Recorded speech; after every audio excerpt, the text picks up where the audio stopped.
Hello dear friends, स्वागत है आपको अपने यूट्यूब चैनल एसडी एजुकेशन पे। आज हम बात करेंगे सीटेट में जो ईवीएस सब्जेक्ट है यानी एनवायरमेंटल स्टडीज़, इसके मोस्ट इम्पॉर्टेंट टॉपिक मित्र और परिवार के बारे में। यह थीम पर आधारित है क्योंकि जो ईवीएस में जो थीम्स दी गई हैं उन थीम में पहली एक जो थीम है मित्र और परिवार। तो आज सबसे पहले हम बात करेंगे मित्र और परिवार के बारे में। इससे क्वेश्चन जरूर पूछे जाते हैं। इससे क्वेश्चन चाहे सीटेट हो, TET, D triple S B, S TET या एनवीएस हो, इत्यादि की जो परीक्षाएं होती हैं इन सभी परीक्षाओं में मित्र और परिवार से प्रश्न जरूर पूछे गए हैं। तो सीटेट के इस मोस्ट इंपॉर्टेंट टॉपिक के बारे में हम आज बात करेंगे। तो चलिए शुरू करते हैं। सबसे पहले हम बात करते हैं मित्र और परिवार के बारे में, जो कि ईवीएस का मोस्ट इंपॉर्टेंट टॉपिक है। तो इसमें सबसे पहले हम बात करेंगे परिवार यानी कि फैमिली। परिवार क्या होता है? तो जो परिवार होता है वह परिवार समाज की मूल इकाई है।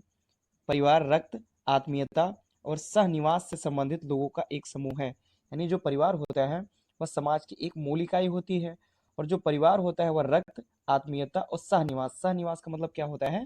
साथ में रहना। सहनिवास का मतलब क्या होता है? साथ में रहना से संबंधित लोगों का एक समूह होता है।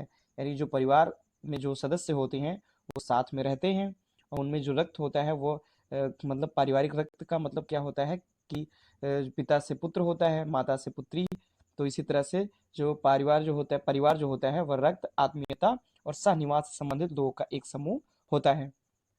परिवार में सदस्यों के बीच प्रेम, सहयोग, लगाव और देखभाल की भावना विद्यमान होती है। जैसे परिवार के जो सदस्य रह रहे होते हैं उनके बीच में प्रेम भाव होता है, सहयोग होता है, एक दूसरे का वो सहयोग करते हैं, उनमें लगाव देखने को मिलता है, और एक दूसरे की वो देखभाल करते हैं इत्यादि की जो भावना होती है वह विद्यमान होती है।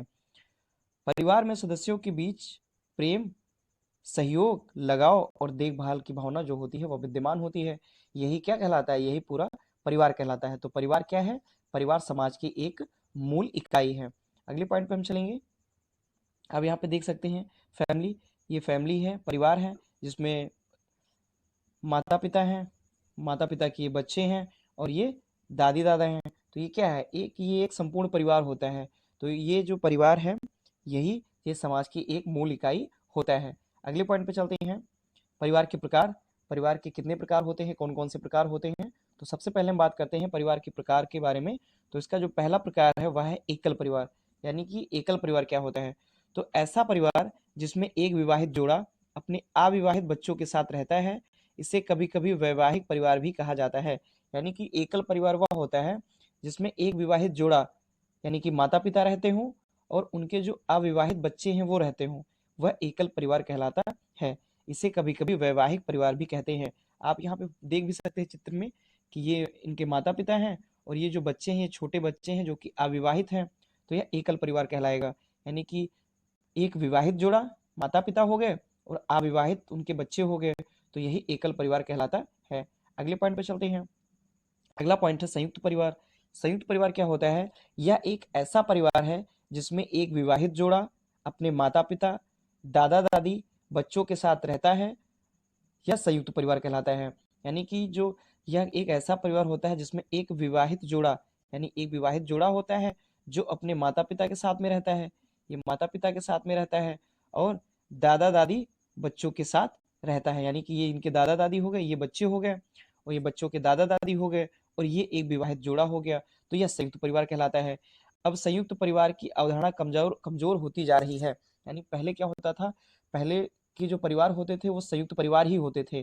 ज़्यादातर लोग जो होते थे वो संयुक्त परिवार में रहते थे, बड़ी फैमिली होती थी, दादा दादी रहते थे, चाचा चाची रहते थे, माता पिता रहते थे, उनके बच्चे रहते थे, पोते पर पोते होते थे। तो पहले जो होता था वो संयुक्त परिवार ही होता था। लेकिन अब वर्तमान समय में जो संयुक्त परिवार की जो अवधारणा है वह धीरे धीरे कमजोर होती चली जा रही है। अगले पॉइंट पे अगर हम चलें, अगला पॉइंट है तीसरा, मात्र स्थानीय परिवार।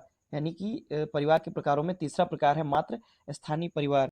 यह एक ऐसा परिवार है जहां माँ परिवार की मुखिया होती है, और इस प्रकार के परिवार में जोड़े शादी के बाद महिला के परिवार के साथ या उसके आसपास रहते हैं। यानी मात्र स्थानीय परिवार वह होता है, यानी कि ऐसा परिवार होता है जहाँ जो परिवार में जो महिला होती है यानी कि जो माँ होती है वह परिवार की मुखिया होती है, और इस प्रकार के परिवार में जो जोड़ा होता है, जो शादी जिनकी हो जाती है, वह क्या करते हैं? वो महिला के परिवार में यानी अपनी ससुराल में क्योंकि ससुराल पक्ष ही तो हुआ महिला का परिवार, तो वो महिला के परिवार में रहते हैं या उसके आसपास में रहते हैं, और मुखिया जो होती है वो महिला होती है, या जो उस परिवार की जो माँ है वह मुखिया होती है, तो वह मात्र स्थानीय परिवार कहलाता है। अगले पॉइंट पे चलते हैं, पितृस्थानीय परिवार। पितृस्थानीय परिवार क्या होता है? ऐसा परिवार जहाँ पिता परिवार का मुखिया होता है, यानी पितृस्थानीय, पितृ मतलब पिता हो गया, तो ऐसा परिवार जहाँ पिता परिवार का मुखिया होता है, और इस प्रकार के परिवार में जोड़े शादी के बाद पुरुष के परिवार के साथ या उसके आसपास रहते हैं। यानी ऐसा परिवार जहाँ पिता ही परिवार का मुखिया होता है, और इस प्रकार के जो परिवार होते हैं उसमें जो जोड़े शादी करने के बाद पुरुष के परिवार के साथ रहते हैं या उसके आसपास में रहते हैं, यह पितृ स्थानीय परिवार कहलाता है। अगले पॉइंट पे चलेंगे, सजातीय परिवार। सजातीय परिवार क्या होता है? सजातीय मतलब एक ही रक्त का।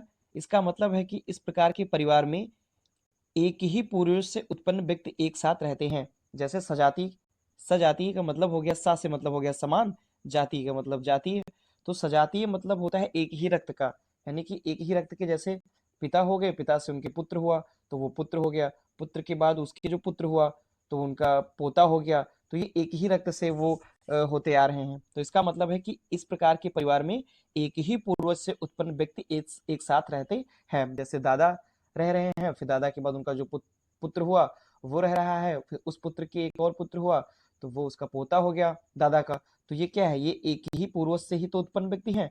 तो ये एक ही पूर्वज से उत्पन्न व्यक्ति जब एक साथ रहते हैं वही सजातीय परिवार कहलाता है। अगले पॉइंट में बात करते हैं परिवार के लक्षण, यानी जो परिवार होता है उसके लक्षण कौन कौन से होते हैं।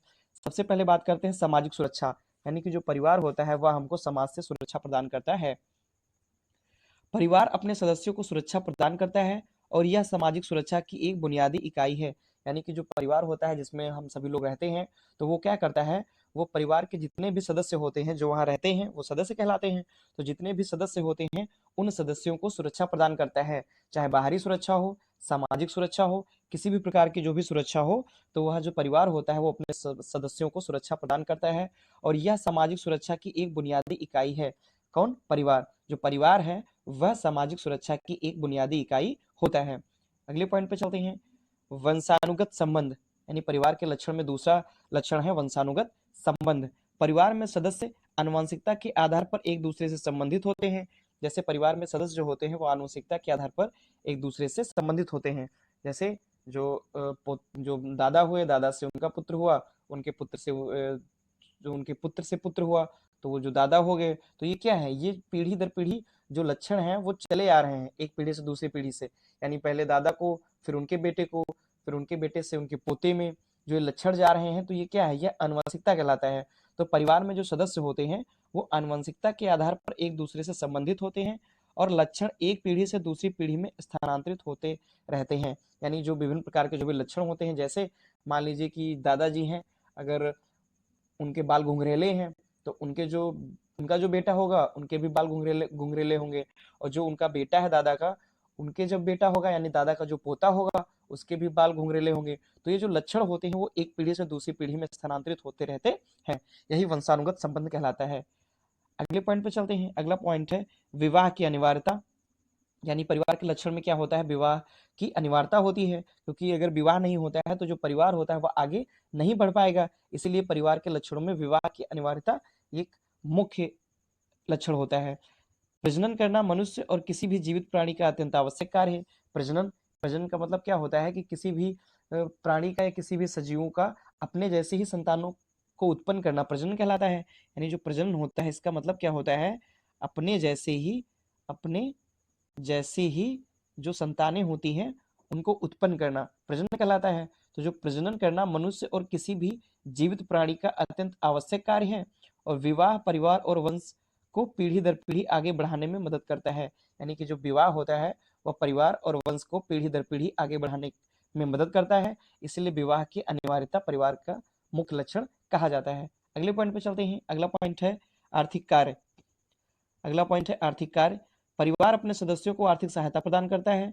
परिवार के सदस्य किसी भी आर्थिक गतिविधि में संलग्न होकर धन कमाते हैं। यानी परिवार के जितने भी सदस्य होते हैं वो कहीं ना कहीं जॉब करते हैं, कहीं ना कहीं किसी भी प्रकार की वो नौकरी करते हैं, चाहे छोटी हो या बड़ी नौकरी हो, उसके द्वारा वो धन अर्जित करते हैं, तो वही आर्थिक सहायता प्रदान करना कहलाता है। तो परिवार के सदस्य किसी भी आर्थिक गतिविधि, कोई भी आर्थिक गतिविधि होती है, मान लीजिए किसी भी प्रकार की नौकरी है, कोई मान लीजिए मास्टर है या कोई डॉक्टर है, किसी भी प्रकार की कोई भी नौकरी होती है, कोई भी आर्थिक गतिविधि होती है, उसमें संलग्न होकर वो धन कमाते हैं, यही क्या होता है, यही आर्थिक कार्य कहलाता है। और इसके द्वारा वो क्या करते हैं, अपने सदस्यों को, जो परिवार होता है क्या करता है, अपने सदस्यों को आर्थिक सहायता प्रदान करता है। अगले पॉइंट पे चलते हैं। अगला पॉइंट है परिवार के कार्य, यानी जो परिवार होता है जिसमें हम लोग रहते हैं उसके कार्य क्या क्या होते हैं। अब हम बात करेंगे परिवार के कार्य निम्नलिखित हैं, यानी जो परिवार होता है उसके कार्य निम्नलिखित हैं। मैकाइवर जो कि एक मनोवैज्ञानिक है, इन्होंने क्या बताया है, मैकाइवर ने परिवार के कार्यों को दो रूपों में विभाजित किया है। पहला है आवश्यक कार्य और दूसरा है गैर आवश्यक कार्य। यानी जो यहाँ से क्वेश्चन पूछ लिया जाता है, ये इंपॉर्टेंट है, आप टिक लगा लीजिए कि जो मैकाइवर जी हैं उन्होंने क्या बताया, इन्होंने बताया कि परिवार के जो कार्य हैं वो दो रूपों में विभाजित हैं। पहला आवश्यक कार्य और दूसरा गैर आवश्यक कार्य। आवश्यक कार्य में क्या क्या आते हैं, आर्थिक कार्य, प्रजनन कार्य, शैक्षिक कार्य, यौन कार्य आदि आदि जो होते हैं वो आवश्यक कार्य के अंतर्गत आते हैं। जबकि मनोरंजन कार्य और ये जो होते हैं यानी मनोरंजन से संबंधित जो भी कार्य होते हैं वो सभी गैर आवश्यक कार्य के अंतर्गत आते हैं। तो मैकाइवर जी ने परिवार के कार्यों को दो रूपों में विभाजित किया है, एक है आवश्यक कार्य और दूसरा है गैर आवश्यक कार्य। आवश्यक कार्य में आर्थिक कार्य आ जाते हैं, प्रजनन कार्य आ जाते हैं, शैक्षिक कार्य आ जाते हैं, जबकि गैर आवश्यक कार्य में मनोरंजक कार्य, जितने भी मनोरंजन से संबंधित कार्य होते हैं वो गैर आवश्यक कार्य के अंतर्गत आ जाते हैं। अगले पॉइंट की अगर हम बात करें, ऑगवर्न और निम्नकाफ ने परिवार के कार्यों को स्नेहपूर्ण, आर्थिक, सुरक्षात्मक, धार्मिक, शैक्षिक और मनोरंजक डोमेन में वर्गीकृत किया है। यानी जो ऑगवर्न और निम्नकाफ नाम के जो मनोवैज्ञानिक है, इन्होंने परिवार के कार्यों को स्नेहपूर्ण, यानी उसके जो कार्य होते हैं परिवार के वो स्नेहपूर्ण होते हैं, आर्थिक यानी जो आर्थिक गतिविधि जैसे कि धन कमाना हो गया, इसमें बांटा है। सुरक्षात्मक यानी परिवार को सुरक्षा प्रदान करना, यह भी परिवार के सदस्यों को सुरक्षा प्रदान करना, यह भी परिवार का एक मुख्य कार्य है। धार्मिक, शैक्षिक यानी परिवार के जो सदस्य हैं उनको शिक्षण ग्रहण करवाना, यह भी कार्य है। और मनोरंजन के जो साधन होते हैं या मनोरंजन उपलब्ध कराना भी परिवार का कार्य होता है। तो ये जो कार्य है किसने बताया, यह ऑगवर्न और निम्नकॉफ नामक मनोवैज्ञानिकों ने बताया है। अगले पॉइंट पे चलते हैं, बच्चे के विकास में परिवार का योगदान। यानी जो बच्चे का विकास होता है, जो बच्चा जो है वो परिवार में बढ़ रहा है, पल बढ़ रहा है, उसका विकास हो रहा है, तो उसमें परिवार का योगदान क्या क्या होता है, किस प्रकार से परिवार अपना योगदान दे करके बच्चे का विकास करता है, इसके बारे में हम जानेंगे। बच्चे का प्राकृतिक विकास उस परिवेश से प्रभावित होता है जिसमें बच्चा रहता है। यानी जो बच्चा जिस भी परिवेश में रह रहा है तो उसका जो प्राकृतिक विकास होगा बच्चे का उस परिवेश से प्रभावित होगा। मान लीजिए वो अच्छी जगह रह रहा है या अच्छी जगह नहीं रह रहा है, तो उसका जो भी वातावरण है, जो भी वह परिवेश है, उस परिवेश से बच्चा जो होता है वो प्रभावित होता है जिसमें बच्चा रहता है। बच्चे की बुनियादी जरूरतों को पूरा करना, बच्चे के आहार, स्वच्छता और शारीरिक गतिविधि का ध्यान रखना परिवार का कर्तव्य है। जो बच्चा जिस परिवार में रहता है तो उस बच्चे की जो भी बुनियादी ज़रूरतें होती हैं उनको पूरा करना, जैसे कि बच्चे का आहार यानी उसके भोजन से संबंधित, बच्चे की स्वच्छता, उसकी शारीरिक गतिविधि कैसी है इत्यादि का ध्यान रखना परिवार का कर्तव्य होता है। जैसे बच्चे को भूख लगी है तो उसको टाइमली भोजन देना चाहिए और उसको नहलाना चाहिए, उसकी स्वच्छता का ध्यान रखना चाहिए, इत्यादि जो भी कार्य होते हैं यह सभी इन सभी कार्यों को करना परिवार का कर्तव्य होता है, क्योंकि ये कारक बच्चे के शारीरिक विकास में मदद करते हैं। जितने भी ये बुनियादी जो भी ज़रूरतें हैं, चाहे बच्चे का आहार, स्वच्छता और उसकी जो शारीरिक गतिविधि है, ये सभी जो कारक होते हैं, ये बच्चे के शारीरिक विकास में मदद करते हैं। इसीलिए परिवार का कर्तव्य है कि बच्चे को इन सभी गतिविधियों पर ध्यान रखना चाहिए, यानी परिवार को बच्चे की इन सभी गतिविधियों पर ध्यान रखना चाहिए। अगले पॉइंट पे चलते हैं, माता-पिता के वंशानुगत गुण और माता-पिता की शिक्षा बच्चे के मानसिक विकास में महत्वपूर्ण भूमिका निभाती हैं। यानी जब परिवार में बच्चा रहता है, तो उसके जो माता-पिता के जो वंशानुगत गुण होंगे, वह भी बच्चे में जाएँगे और माता-पिता की जो शिक्षा होगी, वह भी बच्चे के मानसिक विकास में महत्वपूर्ण भूमिका निभाएगी। मान लीजिए कोई भी ऐसा परिवार है जहाँ के जो माता-पिता हैं वो शिक्षित हैं, तो उसी प्रकार से जो बच्चे का मानसिक विकास होगा, वो उसी प्रकार से अच्छा विकास होगा। लेकिन मान लीजिए कोई ऐसा परिवार है जहाँ के माता-पिता अशिक्षित हैं, पढ़े-लिखे नहीं हैं, तो उस बच्चे का जो मानसिक विकास होगा वो उतना ज़्यादा अच्छे तरीके से, उतना ज़्यादा डेवलप्ड नहीं हो पाएगा। अगले पॉइंट पे बात करते हैं, परिवार ज्ञान, मूल्यों, दृष्टिकोण और प्रथाओं के प्रसारण के लिए एक आवश्यक माध्यम है। जो परिवार होता है वह क्या करता है, वो ज्ञान को बढ़ाता है, मूल्यों को बढ़ाता है, विभिन्न प्रकार के दृष्टिकोणों जो दृष्टिकोण होते हैं, क्या सही है क्या गलत है इत्यादि के बारे में बताता है। और जो भी प्रथाएं या परंपराएं होती हैं उनको आगे ले जाने के लिए, उनका प्रसारण करने के लिए, उनका फैलाव करने के लिए जो परिवार होता है वह एक आवश्यक माध्यम होता है। अगले पॉइंट पे चलते हैं। अगला पॉइंट है माता पिता के वंशानुगत गुण और माता पिता की शिक्षा बच्चे के मानसिक विकास में महत्वपूर्ण भूमिका निभाती है। यानी कि जो माता पिता के जो वंशानुगत गुण होते हैं जो और माता पिता की जो शिक्षा होती है वो बच्चे के मानसिक विकास में महत्वपूर्ण भूमिका निभाती है। मान लीजिए कोई ऐसा परिवार है जहाँ के जो माता पिता हैं वो शिक्षित हैं, तो बच्चे का जो विकास होगा, मानसिक विकास होगा, वो उतना ही ज़्यादा अच्छा होगा, क्योंकि जो शिक्षित माता पिता हैं वो उसी के अनुसार, उसी के अनुरूप बच्चे का मानसिक विकास करेंगे। लेकिन मान लीजिए कोई ऐसा परिवार है जहाँ के माता पिता अशिक्षित हैं, पढ़े लिखे नहीं हैं, तो वहाँ के जो बच्चे होंगे उनका जो मानसिक विकास होगा वो उतना ज़्यादा अच्छा नहीं होगा, उतना ज़्यादा डेवलप्ड नहीं होगा। अगला पॉइंट है परिवार ज्ञान, मूल्यों, दृष्टिकोण और प्रथाओं के प्रसारण के लिए एक आवश्यक माध्यम है। जो परिवार होता है, परिवार बच्चों को ज्ञान प्रदान करता है, मूल्यों के बारे में बताता है, क्या उनसे मूल्य सही है, क्या सही है क्या सही नहीं है, विभिन्न प्रकार के दृष्टिकोण बताता है और प्रथाओं का जो प्रसारण करता है, यानी कि जो विभिन्न प्रकार की प्रथाएं या परंपराएं होती हैं उनको आगे बढ़ाने का जो कार्य है वो कौन करता है, वो परिवार करता है। इसीलिए जो परिवार होता है वो ज्ञान, मूल्यों, दृष्टिकोण और प्रथाओं के प्रसारण के लिए एक आवश्यक माध्यम होता है। अब अगले पॉइंट की हम बात करेंगे। अगला पॉइंट है बच्चे के विकास के लिए घर और आसपास का वातावरण बच्चे के मानसिक विकास पर प्रभाव डालता है।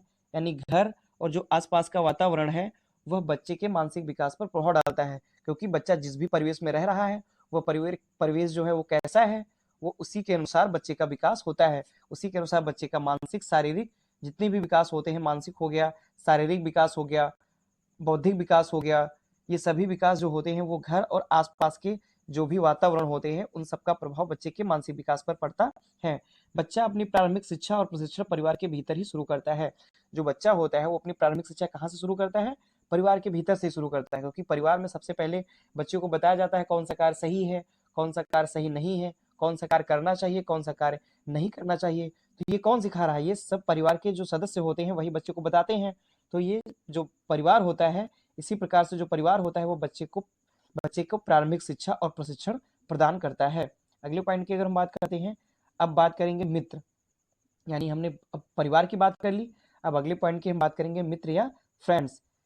ऑक्सफोर्ड जो डिस्कवरी है इसके अनुसार एक व्यक्ति जिसके साथ आपसी स्नेह का संबंध होता है, यानी कि एक ऐसा व्यक्ति जिसके साथ आपका आपसी स्नेह, प्यार का एक संबंध होता है, बंधन होता है, स्नेह का एक बंधन होता है, आमतौर पर यौन या पारिवारिक संबंधों को छोड़कर, आमतौर पर जो पारिवारिक संबंध होते हैं उनको छोड़ करके, जो और यौन संबंध होते हैं उनको छोड़ करके एक अन्य व्यक्ति जिसके साथ आपका आपसी स्नेह का संबंध होता है वह क्या कहलाता है, वह मित्र कहलाता है।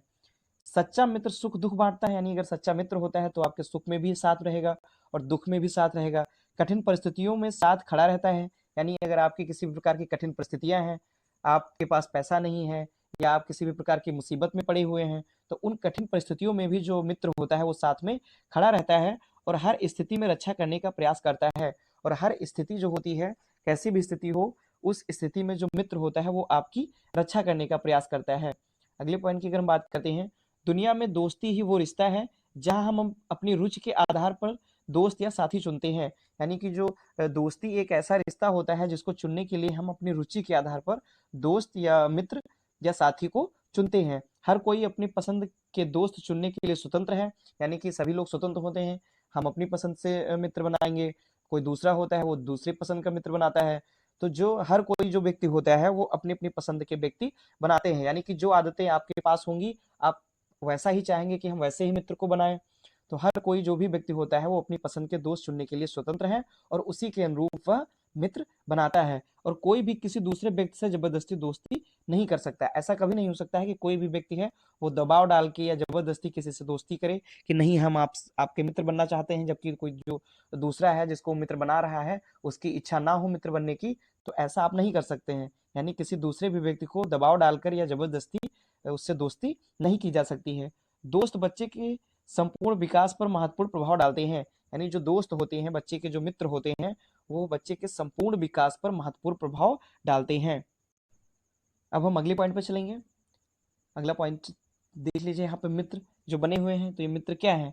मित्र वही है, जो मित्र होता है वो व्यक्ति अपनी पसंद के अनुसार बनाता है, और किसी भी प्रकार से दबाव डाल करके हम किसी को मित्र नहीं बना सकते, और अपनी ही पसंद के जो भी हमारी रुचियां होती हैं, उन रुचियों के आधार पर ही हम मित्र बना सकते हैं। तो यहाँ पे चित्र में भी देख सकते हैं कि ये दो क्या हैं, ये दो मित्र हैं। अगर इनकी जो रुचियां हैं वो मेल ना खाएं, और अगर ये एक दूसरे को जबरदस्ती मित्र बनाए, तो ये ऐसे हंसी खुशी से मित्रता रह सकती है? नहीं रह सकती है। तो अगली पॉइंट पे चलते हैं।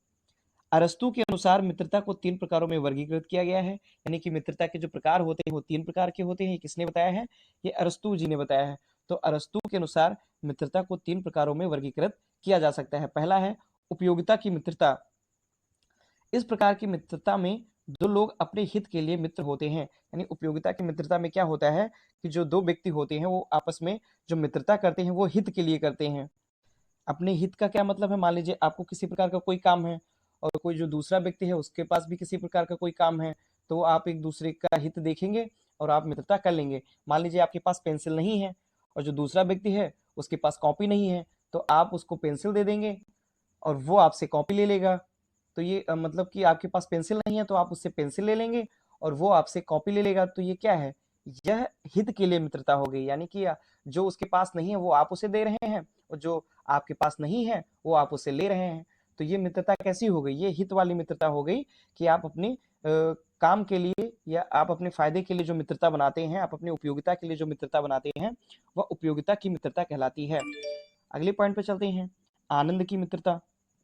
इस प्रकार में लोग समान रुचि और आनंद साझा करते हैं। वे अपनी खुशी के पल एक दूसरे के साथ साझा करते हैं। यानी आनंद की मित्रता क्या होती है? इस प्रकार की मित्रता में जो दो मित्र होते हैं उनकी जो रुचियां होती हैं और जो आदतें होती हैं वो समान होती हैं, और वो जो आनंद होता है, वो जो खुशी होती है, वो एक दूसरे के साथ में साझा करते हैं। अगले पॉइंट की बात करेंगे, अच्छी दोस्ती। अच्छी दोस्ती क्या होती है? इस तरह की दोस्ती में दो दोस्त एक दूसरे के प्रति परस्पर सम्मान रखते हैं। यानी कि जो यह जो दोस्ती का यह जो प्रकार है, इस प्रकार की दोस्ती में क्या होता है, जो दो दोस्त होते हैं वह एक दूसरे के प्रति परस्पर सम्मान का भाव रखते हैं। इस प्रकार की मित्रता पारस्परिक हित और आनंद के कारण नहीं होती है। यानी यह जो मित्रता होती है ये एक अच्छी और बहुत ही प्योर मित्रता मानी जाती है, बहुत ही साफ सुथरी मित्रता मानी जाती है, और इस प्रकार की मित्रता में कोई पारस्परिक हित नहीं देखा जाता है, और किसी प्रकार के आनंद का कारण नहीं होती है, बल्कि आप क्या करते हैं, केवल एक दूसरे का सम्मान करते हैं, और एक दूसरे की मदद करने के लिए जो होती है यह मित्रता होती है। तो यह था आज का हमारा टॉपिक, मित्र और परिवार। आशा करता हूँ यह जो वीडियो है वो आपको पसंद आई होगी, और ये मित्र और परिवार के बारे में मैंने डिटेल से जो चर्चा की है वो आपको ठीक से समझ में आया होगा। अगर आपको यह वीडियो अच्छी लगी है तो प्लीज़ वीडियो को लाइक करें और अपने दोस्तों को अधिक से अधिक शेयर करें, और हमारे चैनल को सब्सक्राइब करें। धन्यवाद।